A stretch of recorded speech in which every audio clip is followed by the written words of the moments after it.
किसी भी चीज को अच्छे से समझाने का जो हुनर होता है ना, उसे समझने के लिए आज हम एक बहुत ही अनोखी जगह जा रहे हैं, तीसरी क्लास की गणित की किताब में। चलिए देखते हैं कि कैसे सबसे मुश्किल लगने वाले सब्जेक्ट को भी आसान और दिलचस्प बनाया जा सकता है। अब इस किताब की सबसे दिलचस्प बात पता है क्या है? ये कि लेसन सीधे सीधे नंबर या फॉर्मूले से शुरू ही नहीं होता। नहीं, ये शुरू होता है एक कहानी से। जरा इस सीन को सोचिए। एक जबरदस्त क्रिकेट मैच चल रहा है। श्रीलंका ने 235 रन बना लिए हैं। अब इंडिया को जीतने के लिए चाहिए 236 रन, लेकिन अभी बने हैं सिर्फ 123। हर बॉल कीमती है। और यहीं पर किताब हमारे सामने एक सवाल रखती है।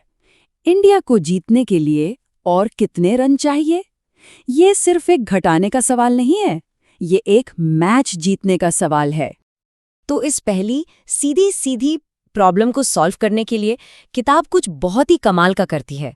वो सिर्फ नंबर नहीं लिखती, बल्कि हमें उन्हें देखने का मौका देती है। यहाँ देखिए, जीतने के लिए जो 236 रन चाहिए, वो अब सिर्फ नंबर नहीं रहे। उन्हें ब्लॉक्स में तोड़ दिया गया है। 2 100 के ब्लॉक्स, 3 10 के ब्लॉक और 6 1 के ब्लॉक।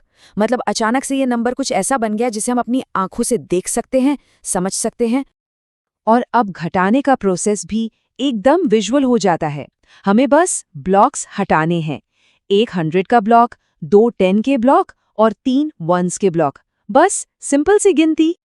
और जवाब सामने है, 113। भारत को जीतने के लिए 113 रन और चाहिए। देखा, इस विजुअल तरीके से ये कितना आसान और स्वाभाविक हो गया। ठीक है, ये तो आसान था, पर तब क्या होता है जब घटाना थोड़ा मुश्किल हो जाता है? मतलब जब हमारे सामने एक ऐसी चुनौती आती है जिसके लिए एक नए स्किल की जरूरत पड़ती है। तो मिलिए नबीला से। उसकी माँ ने उसे बाजार भेजा है और उसके पास हैं 245 रुपए। वो 127 रुपए का घी खरीदती है। अब सवाल ये है कि दुकानदार को उसे कितने पैसे वापस करने चाहिए? जैसे ही हम इस प्रॉब्लम को विजुअली सेट करते हैं, हमें फौरन एक मुश्किल दिखती है। जरा इकाई वाले कॉलम को देखिए। और यही है असली प्रॉब्लम। 5 में से 7 कैसे निकाल सकते हैं? यहीं पर अक्सर बच्चे अटक जाते हैं। तो सवाल उठता है, अब क्या किया जाए? किताब इसका एक बहुत ही खूबसूरत सॉल्यूशन देती है। वो इसे उधार लेना नहीं कहती, बल्कि इसे एक अदला बदली, एक लेन देन की तरह पेश करती है। ये अपने आप में एक बहुत बड़ा और शानदार बदलाव है। और ये स्लाइड इसे बहुत ही अच्छे से दिखाती है। दहाई की जगह से एक 10 का ब्लॉक दिया जाता है और इकाई की जगह उसे ले लेती है। वो एक 10 का ब्लॉक 10 1 के ब्लॉक्स में बदल जाता है, जिससे हमारे पास टोटल 15 1 के ब्लॉक हो जाते हैं। अब हम आराम से घटा सकते हैं। एक बार ये लेन देन हो गया तो बाकी सब कुछ एकदम आसान हो जाता है। 15 में से 7 गए, बचे 8।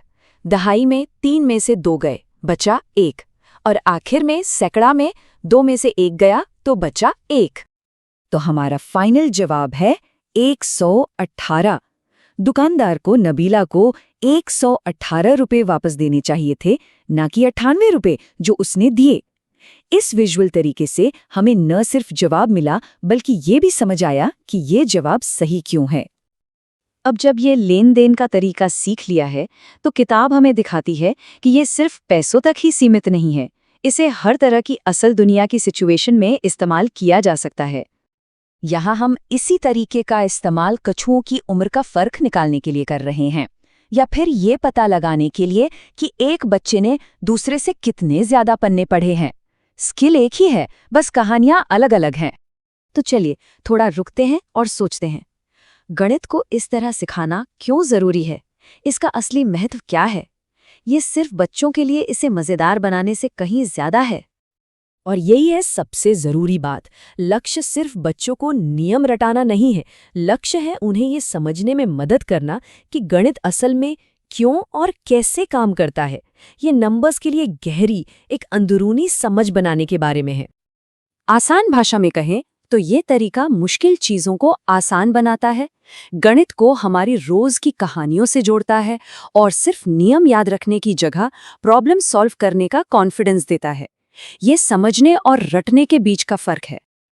और ये हमें एक बहुत बड़े सवाल पर लाकर छोड़ देता है, अगर गणित जैसे लॉजिकल सब्जेक्ट को एक कहानी की तरह इतने अच्छे से समझाया जा सकता है, तो जरा सोचिए हम और कितने सब्जेक्ट्स को बेहतर तरीके से सिखा और सीख सकते हैं, सिर्फ उन्हें समझाने का तरीका बदलकर।